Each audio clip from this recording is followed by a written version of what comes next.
This is a 1991 Jeep Grand Wagoneer, the last of the line, the final year of nearly 30 years of production. So we're going to do a walk around the exterior, check it out, pop the hood, take a look at the engine, and because this is the SMS channel, we're going to take a good look at the interior, and then we're going to take a drive around with the owner. But first, I need you to go down and click the subscribe button so you can keep getting more of our content. That'd be a huge help to us, and we really appreciate it. And next, if you want to have your car featured on our channel, please email us at the address on your screen right now. We'd love to feature your vehicle and have a conversation with you about your classic car. So the first thing you'll notice walking around here is the wood paneling, of course. Now, when the Wagoneer was originally introduced, it didn't have the wood paneling. This came a little later, but it's become kind of what it's known for. And it's really, truly the first luxury SUV. There was nothing like it before. It was the first SUV that was really family oriented, that had creature comforts that you would typically get on a regular car or a regular station wagon. And one of the things I thought was really interesting about this vehicle when I was doing a little research on it is the fact that it looks gigantic. It looks very big, but it's actually an inch or so shorter than the current Jeep Grand Cherokee, which is a mid-size SUV. I owned one of those, and this feels way bigger than that. Probably due to its low, long styling. It really evokes more of it was meant to look more like a station wagon than a big utilitarian SUV. So as we walk around the Grand Wagoneer right here, you'll notice a very imposing grille. It makes a presence, makes its presence known. I love the hood ornament. Always been a big fan of hood ornaments. I think that is just super cool. And, you know, other than just a couple Mercedes models, the hood ornament is now dead, extinct. You'll notice that the wood trim goes all the way around, and it's also in these roof rails as well, which is a interesting feature. I also really like how this pillar in the back tapers down, gets smaller as you go down. That's actually a design element that is sort of being replicated a little bit on the new Grand Cherokee, just to not quite the same extent, but it's a really cool look, I think. And then you get around back, more wood, long, wide. Okay, and as we head inside, you'll immediately notice the luxury appointments of the Grand Wagoneer. You have lovely corduroy style cloth seats surrounded by leather. You know, this corduroy material, which comes in tan and a maroonish color, is very hard to find, increasingly hard to find. Sometimes at SMS we can find it for you, though. We have our sources and we have our big warehouse, and we usually can find it when someone needs it. If you go to the door panel here, you'll see lots of wood. Wood at the top, wood in 3 places on the panel itself, and this lovely, I mean, almost shaggy pile carpet, very deep pile carpet that you don't see really on cars anymore. Not even really in 1991. Very unusual. Full power, power mirrors, power locks, power windows, except for these manual quarter windows. Power everything, really. Nice, very simple 1980s style climate control, just with your typical sliders. Off, AC, heat, defrost. No real settings for the blower, feet, panel, bi-lev, etc. Just temperature off and on. And then four-wheel drive switch, more wood, soft touch dash. Pretty nice for 1991, honestly. Pretty much had everything you would want, other than potentially automatic climate control or something like that. No sunroof, but it does have the standard Chrysler parts bin overhead console that you see on other Chrysler vehicles of the era. Overall, a real nice place to be. Nice, cushy, padded, loungy seats, very comfortable. Good center armrest. Yeah, not a bad way to spend your days going skiing or hanging around the wilderness. Now on the back seat, however, not a lot of legroom. These seats are tilted back somewhat, but not a lot of legroom. But you do have full power windows, and of course your personal ashtrays for each passenger. Well, except the middle guy, but 2 ashtrays, which usually enough for a family. And then when we pop the hood, you see the lovely AMC sourced V8. Even after Chrysler owned Jeep, they still kept the old AMC V8 in it. 144 horsepower, I believe. 0 to 60 sometimes about 15 seconds, 16 seconds technically. This thing's a beast. Carbureted, no fuel injection necessary on this Grand Wagoneer. That would just be a little too fancy. I think Chrysler didn't want to put too much money in this thing. They were just profiting off of every single one they sold, so they didn't want to spend a lot of time re-engineering a 30-year-old vehicle. And so yeah, that is the interior and the exterior of the 91 Grand Wagoneer. And now we're going to go inside, take it for a ride with the owner, and chat with him about his experience owning the vehicle.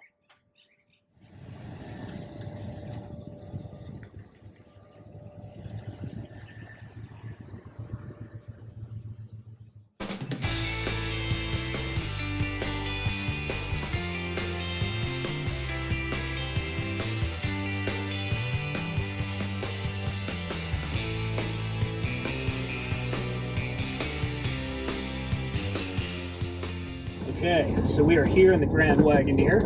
I'm with my buddy Tim, who's the owner. We've had this, for 2 years now? Or? It'll be 2 years this November. Okay. Yeah, I remember, actually one of the ways Tim and I became friends is we both realized very early on that we both wanted one of these. And so, I don't know, it seems like we were chatting about these things for like 2 years before we actually got one. And we kept looking up auctions and showing each other auctions of these for sale, and yeah, he finally pulled the trigger. Yeah, that's right. That I had been looking for a couple of years. I always liked these growing up. I remember our next door neighbor had one, and our across the street neighbor had one, and some friends at school's parents had one. It's kind of a car that you would see in a lot of movies when, a well-off middle-class suburban family would have, they would have that in the driveway.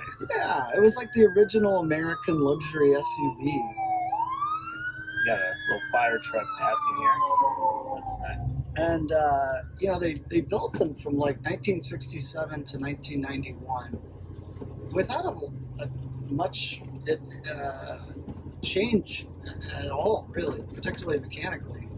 Yeah. And this is a 1991, so this is the final year. It's white with tan leather, which to me, for hot climate like Texas, seemed like a great call because of the warm summers like this hot August day where the thermometer, which still works, reads 97 degrees, it has after Chrysler bought Jeep from AMC, they did make some small minor changes cosmetically and in the interior. The seats, for example, changed a little bit. The colors of the leather tan went from like a honey to this more kind of desert sand, and then they added the overhead console that some people might recognize from a Dodge Caravan. Yeah, when growing up, I had a lot of friends who had whose parents had Dodge Caravans, Chrysler Town and Countries, or I think even a high-end Plymouth Voyager would have this exact same console up here with the compass and the temperature and the garage door opener holder, sunglass holder.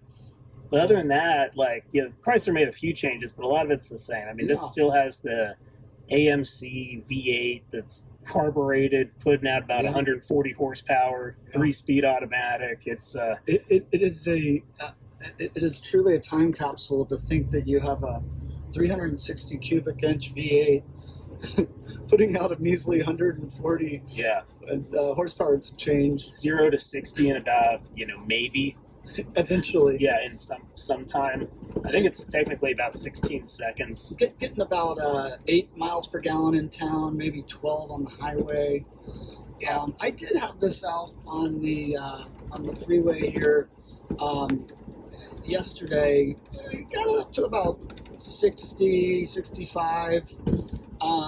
And I have to say, it drove pretty smooth. I wouldn't want to go on a long road trip necessarily, but I have had a lot of work done to it over the last year and a half in particular. But I had new shocks, new leaf springs, new tires, all kinds of new belts and pumps. And then over time, it became clear it needed a new carburetor, and which we'll come back to in a moment.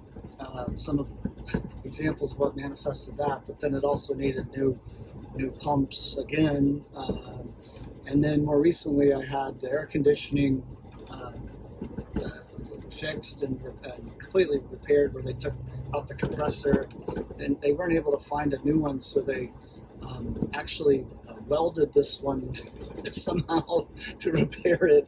I didn't ask too many questions. All I know is the AC is working quite effectively on a hot summer day. What I will say is, this is the first time I've ridden in this car in August, and the AC blows ice cold. Yeah, I mean, it blows great. I think honestly, this vehicle cooled down quicker than my car, and my car's a 2021, and I mean it is ice cold air. They did a heck of a job on that, and then I had the wiring all sorted out, which was something that I was dreading. But I found a great great service shop in North Austin called Just Jeeps, and they have a guy there that has done it before. He found the bugaboo. I had wiring gremlins that were getting worse and worse, where the instrument cluster wouldn't illuminate at night with the lights on.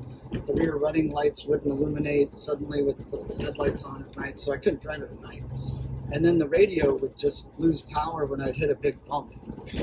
And anyway, this guy figured it all out, sorted out, fixed there's a wire somewhere in the back, and knock on wood, which in this car, plenty of it, inside or out, you can knock on wood. Yeah, you can knock on wood outside the car too. Yeah, so it's right now it's running great. The cosmetic aspects are to be addressed probably next year, but well, and you bought this. This is considered a very clean, well-maintained example and of a Grand Wagoneer, but there's still a lot of work that needs that you've had to do. There's still a lot that I mean I bought it from an auction out in San Diego that then was flipped onto eBay, and the background of the vehicle was that it had basically been abandoned, and it was sold at an auction after the owner of the garage where it was being stored had to sell it. Yeah. And so you get a car under those auspices, you're getting it at a pretty deep discount, but you're also getting it very much buyer beware, and just be prepared to fix a lot of stuff. And I had done in our years of looking into these things, I had read a lot of the comments on Bring a Trailer, and then asked mechanics how much things cost to be fixed. I had some ballpark idea of what I would be in, and so far, I mean, it's not exceeded my cost expectations. And frankly, the issues of rust and that are common in these vehicles, those are the gremlins on the exterior I want to fix eventually. But my first priority, first and foremost, was to make it mechanically sound, because as Ben will tell you, it's no fun to be driving this beast down a busy street or freeway and it die on you. So in I guess it was 2020, February of 2020, right before COVID. Yeah. We went to Radwood, and if y'all don't know what Radwood is, or if you've never been to Radwood, I would highly suggest you go to Radwood. It's basically the new generation of classic cars, 80s and 90s,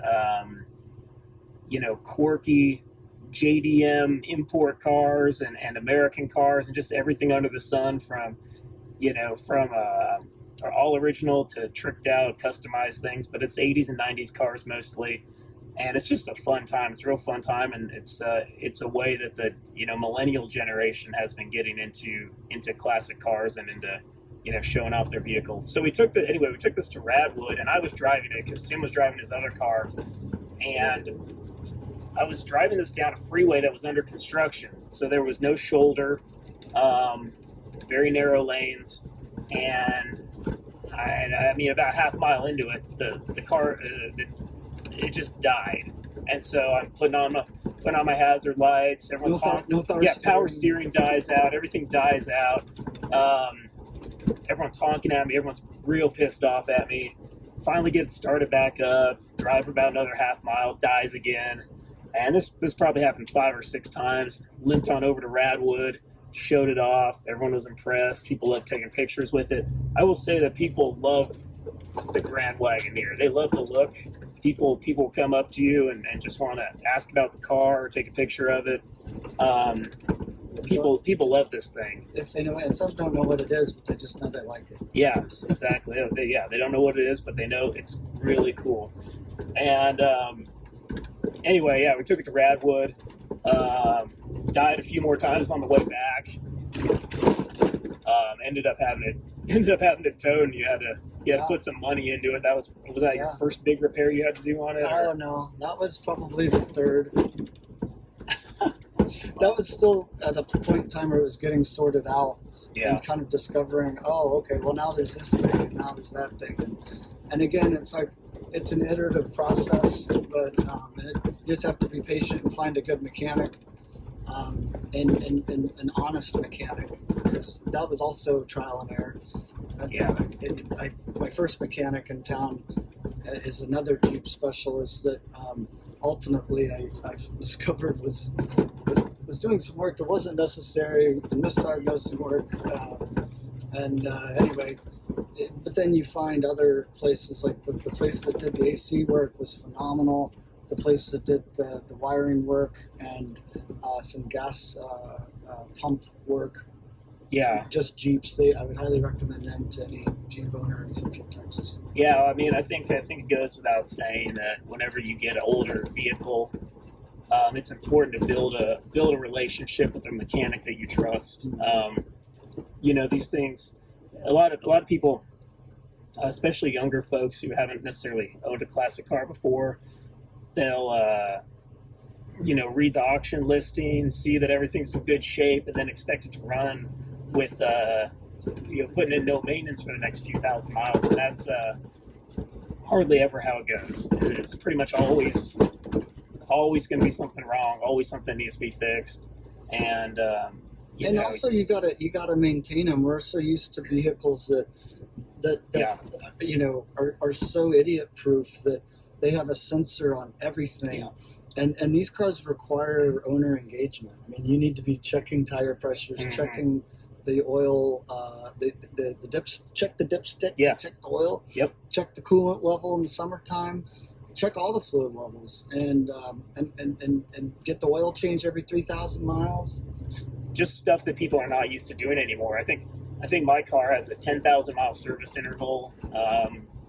you know, every time the tire pressure drops by 1 psi under the recommended level, it tells me, it, you know, flashes 10 alerts at me and barely even lets me drive. It'll tell me to, you know, don't drive over 60 miles an hour or something. It's just ridiculous. But yeah, it requires you to give a level of attention that people aren't used to these days. But I got to say, as a passenger in this thing, it's very smooth. There's some noise over bumps, obviously, as you can probably hear on the video.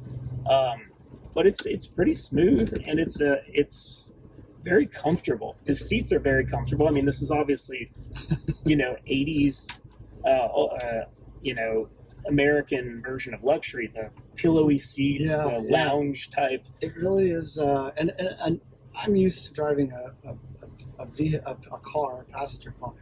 I have to say, that's why everybody loved SUVs when they came out, because the driving position's nice and high, and honestly, the turning radius is surprisingly good on these.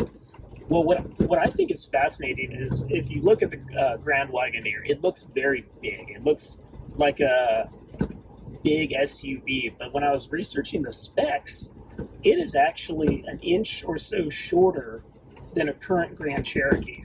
Wow. And I owned the current generation Grand Cherokee, and I will say this feels bigger too. It looks bigger, it feels bigger, but it's really not that big. Yeah, the back seat room is not huge. It's not tremendous. The cargo area in the back is great. You can fit a couple sets of golf clubs, but certainly it would never be long enough wheelbase for a third row seat or anything approaching that. Yeah, this is a very, very nice vehicle to take a leisurely drive around town in, I must say. Probably not, you know, going to take it on the Texas's 80-mile-an-hour freeways, really. No, you don't need a toll tag for this bad boy. Yeah, no toll tag required. But it's... but an in-town cruiser all day. Yeah. Like when friends come from out of town and they want to just take a little drive through downtown, it's perfect for that. Or even drive out to maybe to the lake if it's you know, a trusted path that you're familiar with. Yeah, somewhere where you know where you're going. You're not going to have to do a lot of cornering. Yeah. You know where the gas stations are. That's another quirk with this vehicle, and that I learned the hard way in my first months of ownership, is the and there's a lot written out on the blogs online about this, is the notorious unreliability of the fuel gauge. It's really more of an estimate. Suggestion, yeah. Yeah, like, you know, you could have a quarter of a tank or you could have, like, nothing. Yeah. I had a car. Plus or minus. Yeah. I had a car that was a 1989 model, Jaguar, designed in the 70s, and it was the same thing with that fuel gauge. Once you get past, like, a third of a tank, it's kind of a crapshoot. Yeah, and it'll fluctuate wildly, and you better stop and put some gas in. And it becomes like a game where, you know, when I gas up, I know that the tank holds 20 and a half gallons of gas. I believe it is 20 and a half or 20.8 or something like that. And so every time I fuel up, I fill it up all the way, and I look at how many I put in there, and it gives me I'm getting to know it better each time, because I see, okay, well, the saying I had half a tank left, I really had, about, you know, a third a tank. Yeah. And also when you're going up hills, the bobber in there will fluctuate, so you got to be judging it when you're on flat land. If you're going up or down hills, it can give you a different reading. All kinds of interesting little idiosyncrasies. But, you know, you can put as the prior owner had done apparently, put an aftermarket stereo in here, and you have Bluetooth capability for your cell phone, and, you know, you can have a reasonably modern vehicle with some aftermarket additions for a 30-year-old car. Some people, the ultimate kind of aftermarket modernization would be the electronic fuel injection, which I considered, and ultimately got a new rebuilt carburetor instead. Now, is there some sort of common fuel injection conversion that these Jeep owners do, or is it kind of like, you just have to figure it out on your own? No, I mean there's definitely a preferred brand out there. Holly or maybe Holly was the carburetor. It escapes me at the moment, but that's It's one of those one things. or the other. One of those things you can check the forums or whatever, and everyone's doing it. That type of thing. Yeah. Exactly. And then there's all kinds of other modifications, electronic ignition starter that you might want to look into, and just other modernizations. Some people will even put rear backup cameras with a little screen on the dash. Aftermarket.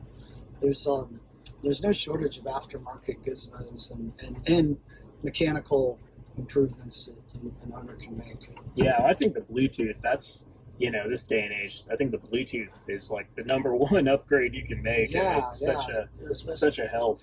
You get so used to hands-free phone conversations. It makes a big difference. And then, of course, from your phone, you can access your satellite. If you have Sirius XM radio, as we do in our modern vehicles, download the app, and boom. And then boom, through the miracle of Bluetooth, you have Sirius XM in your 30-year-old Jeep. Yeah, you got everything you need. 30-year-old Jeep that's really a 60-year-old Jeep.